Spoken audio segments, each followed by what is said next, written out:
Hello, Nikki Fletcher here, and as part of National Infertility Awareness Week, today I want to talk to you about some of the things that you should never say to a person who's dealing with infertility. Sorry, the cat is just distracting me, I need to deal with that. I'll be back in a moment. Sorry about that. If I didn't deal with that, I'd end up with Moet video bombing me. Anyway, where was I? So I want to talk to you about some of the things that you should never say to a person who is dealing with infertility. Now, some of these comments I know are well meant. They are attempting to be supportive. However, they can be really insensitive. They can hurt people who are dealing with infertility. And then at the other extreme, you do have comments sometimes which are really vindictive, really nasty, really spiteful, and incredibly hurtful. And I've experienced both extremes. I'll deal with the really nasty ones first. I had somebody who knew me incredibly well.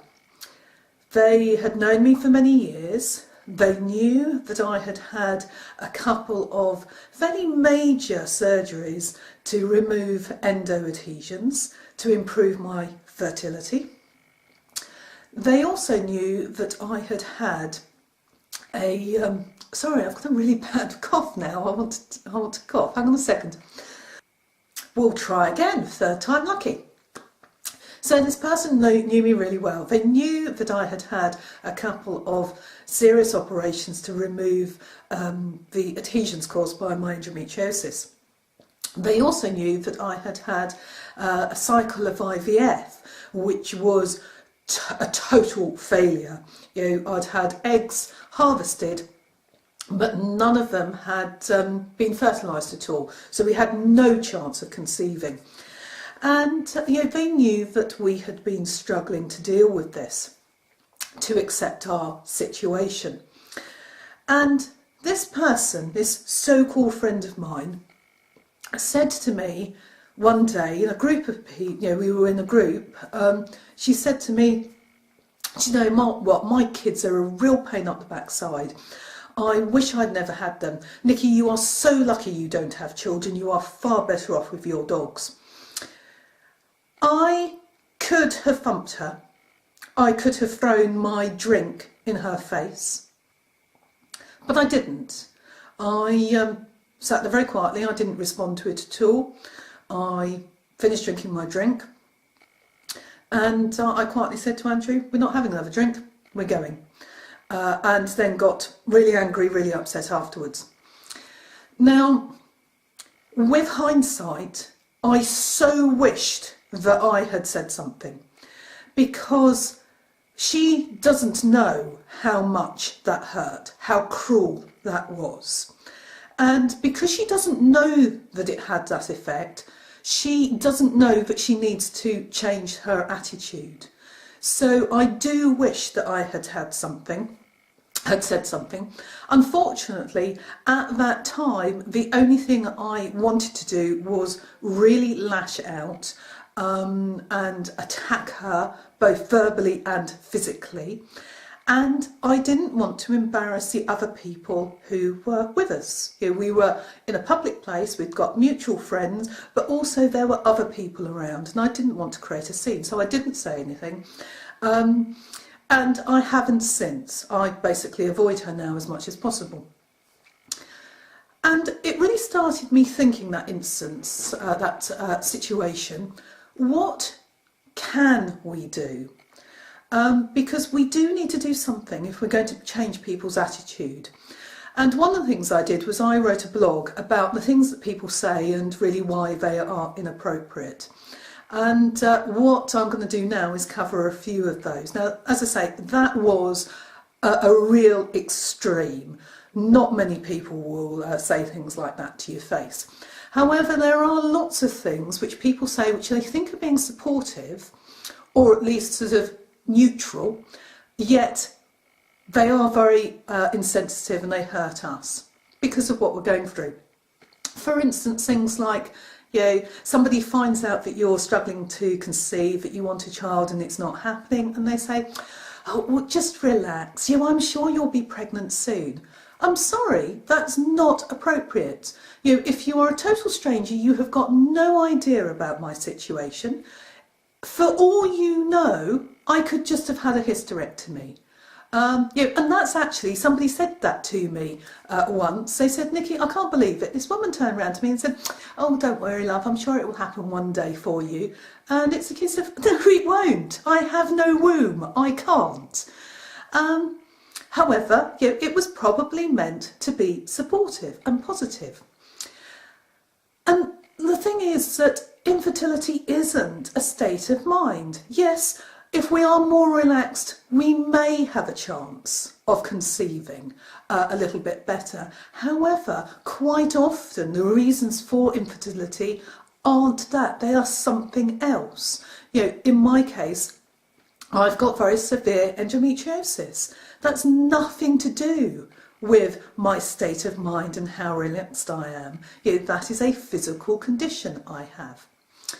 Another comment that we quite often hear is, have you thought of IVF? In the case of, yes, of course I have. I would sell my soul to have had a child. Of course I have thought of IVF. And what a lot of people don't realise is that IVF is actually very, very unsuccessful most of the time. The success rates, if you are young, fit and healthy, are very low, even under those circumstances. You're talking about perhaps 30% success rates. That is a tiny success rate. And you get to 35 and it drops, you get to 40 and it drops, you get to 45 and it drops again. IVF does wonders for some people. However, it doesn't work for everybody. It's also incredibly difficult to go through. There's a financial implication. We didn't qualify for a free cycle on the NHS because of my age. And partly that's because I didn't know I had a problem until I was later, older, and also the length of time it takes to go through all the tests, etc., to find out what's going wrong, and then actually get sort of referred for IVF treatment. It takes years and years, by which time you've gone over the threshold. So our IVF cycle, when you add in the cost of travelling to and from appointments and the medication, on all of the other things, you cost us somewhere in the region of £15,000. Now, lots of people can't do that once, let alone 2, 3, 4, 5, 6 times that it might take you. And then there's the physical side of going through IVF as well. The drugs that you pump yourself full of are absolutely horrendous. They wreak havoc on your body. And some people just don't want to go through it, either emotionally, physically, or because they can't financially. So IVF is not always the solution. Other things people have said to me, it's obviously not in God's plan. Now, I don't want to offend anybody here who does have a very strong religion.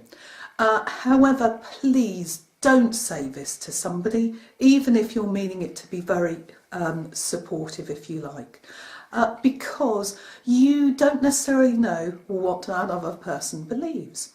You may have got somebody who did have a strong faith and then is starting to lose their faith because of their IVF. You've got other people who perhaps didn't have a strong faith and have turned to religion because of their struggles. And a comment like that can be really devastating for them. So let's put that aside for a moment and actually think about what was said. It obviously wasn't in God's plan for you to have a child. Well, I'm sorry, but if we believe in God's plans, then why was it God's plan to give a child to a couple who were going to abuse or neglect that child? Why do we have children as a result of rapes? Why is that in God's plan?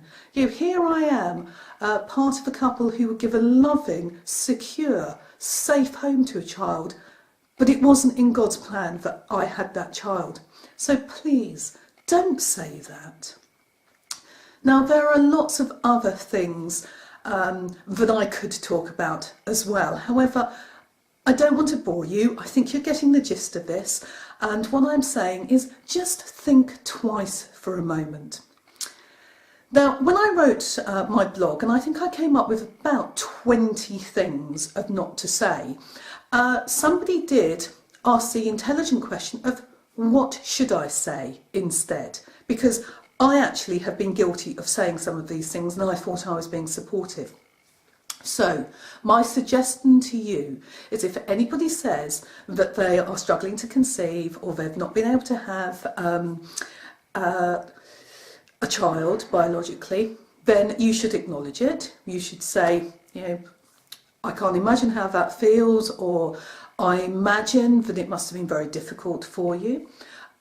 If they are still going through the process and you do want to help, actually ask them. You know, be bold and say, you know, is there anything I can do to help? So that's my suggestion, is just stop and think about it for a moment. Stop and think about how you would feel if somebody said something like that to you before you mention it. And if you are in doubt, if you think that it might be taken the wrong way, then you know, just sort of think a bit more carefully about saying something, and then do the sensible thing. Actually ask somebody what you can do to support them. That's enough for me for now. Thanks for listening. Bye.